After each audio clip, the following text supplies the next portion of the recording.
That's another one down. A simple fix for the problem I was having with the intersection thing, which I thought would be pretty easy, which it was, is these two things right here. When it tests for if the player's in this area, it'll fill this block, get rid of this block, and change the direction of this block. And if it's in this area, it'll fill that block, and change the direction of that block. So it just switches between like that. And the main reason I have a stop block there is because the stop block was also a point to make it so that he stands in the middle. Because if he turns as soon as he hits the block, he'll be kind of off of the fence, and I don't want that. I want him to be on the fence. So as long as I just make the stop block a short enough amount of time, it will not really seem like he's stopping, but more just turning around. Now for the final one, which goes from here to here, or somewhere around there. Maybe up there, I can't remember. I'll see. Okay, I think the Carpenter Brothers was all I had left, and Kakariko for Child Link is really pretty much done. There might be a few bugs and stuff I still need to fix, but things are finished looking, honestly. Everything works. You can talk to people. I wish I could fix something about the chat. I mean, I could color code everything so it's different colors for what people say so it's easier to read, but oh well. We'll change that in another way. Let's just look at everything else that's actually done. We got the third Carpenter guy. Yeah, everything's here. Doesn't look like I can talk to them. It might be because I messed up the thing real quick. Just a second. Yeah, I just need to turn these to always active. So now they say stuff all day long, blah blah. The works is very hard. Same thing with this guy. Okay, so this guy, he's a little hard to get to, so I'll have to increase the range of it. Or not, maybe not. Maybe something was just being weird. So you can talk to him, and talk to him. And the cuckoo lady, why don't you go out, or what should I do? What the heck? Okay. Face that way. Face that way. There we go. That's one cuckoo. That's two. That's three. There we go. We got all the cuckoos. It says, thank you for finding my cuckoos. And then I'll make it so that it gives the player the bottle.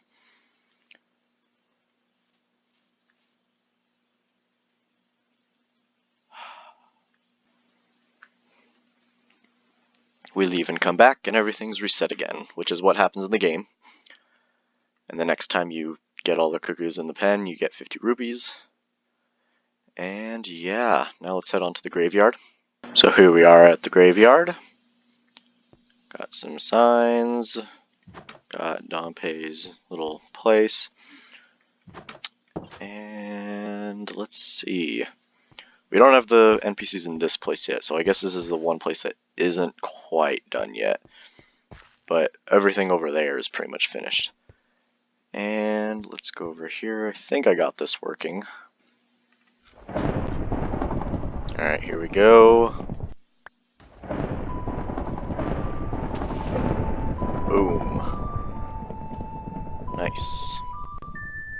And we got the grave area. And the lava area with the redeads. And the end. Rising sun. We'll need to change this so you actually have to play it. And yeah. So what we'll do for here is what we do at Castle. So as you saw when we were at the grave, we didn't actually have the song, so I had to grab it. So you actually learn the song here. And it'll play the song. And we'll play it ourselves. Let's see, here it is. We'll play it and it'll let us go. And then we've learned the song so we can play it wherever. finish the cutscene. So that's what we'll do with the Sun Song. And now that I went through that cutscene, I have Zelda's letter, so we can go over to this guard here, give him the letter.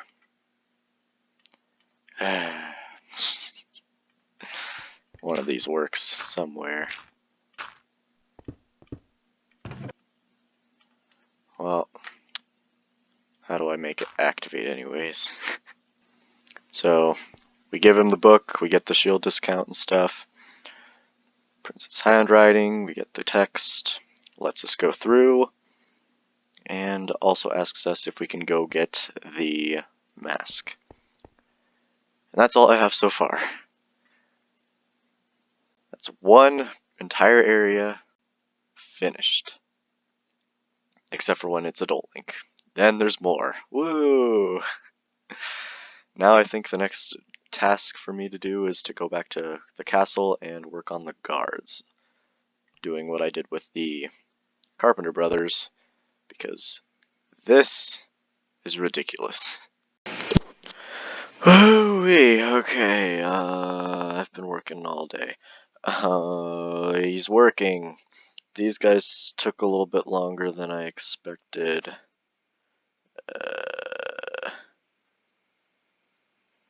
When it's day, the boy's there. When it's night, Dompe's there. And yeah, things are looking a little more clean down here, albeit very complicated. So there's a few things that I'm not going to show because I don't really want to mess it up, and I didn't make a backup because I didn't plan ahead. And basically when you're near him in his stopped phase, his lifetime stops going through, and his lifetime is added 1 every time he stops. So once he gets to the point where he's made a full cycle, he'll die and then respawn. You know the gist. That way when you unload and then come back, he's still here. And yeah, you talk to him. I made a loot table for a bat where it gives you either a blue rupee, red rupee, green rupee, or a heart piece. And then once you get the heart piece, it doesn't let you get that anymore. And yeah, that's pretty much it for Dompe. And then the boy, he has that mask side quest, so I decided to go back to working on Castletown and fixing that up, as well as making the mask side quests. And got a little sidetracked. We're not quite there yet. It's laggy. I still need to fix the characters Sakon and the little girl chasing the cuckoo. That's why it's so laggy here. So once I fix that, things will smooth up a bit. But currently I've been in the shop, fixing up the shop, especially for like the shield discount and stuff, because that's also kind of similar with the mask side quests. And the thing I've been having the most trouble with for the past half hour is the Hylian shield. Man, is it difficult to make, or at least make one that I'm satisfied with. I have all these different types, and it's so weird how shields work, because this one right here looks like crap, but it's probably this one. I can't remember which. Yeah, this one turns into that. The one right there on my right, your left. This is what it turned out to be. This one, I believe, is actually this one on the very left, or right. So, and then this one's the one that actually looks like that. Finally, we have this one. And yeah, they do not look at all correct. Or at least not all the same. So I'm not sure which one I like the most. I'm still trying to find one I like better. This one's my current favorite one, though I've been trying to figure out how to get rid of the 2 left and right yellow corners, because there only needs to be 1 triangle. This, it's also close, but the Triforce part isn't really quite right. It looks more just like a diamond. I'll keep working at it. Hopefully I can give you the end result of the shield.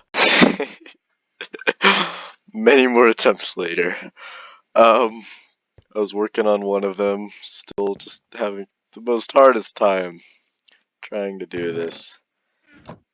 so close yet so far. And then I had an idea. I really hope it works. If it does, here we go. Ladies and gentlemen, care to see this? How did he do it? Should be impossible.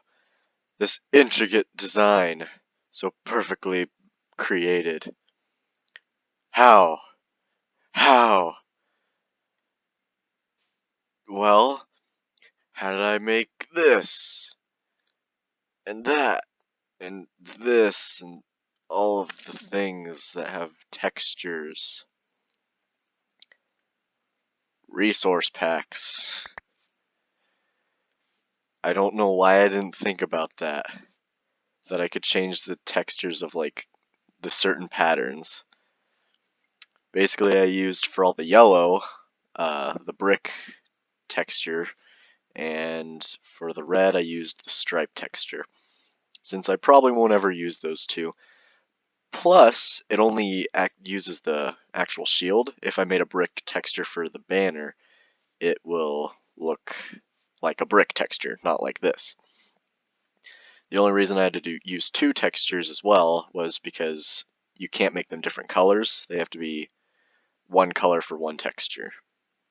So that's why I had to use two. But other than that, it's done. An hour of my life into this one shield.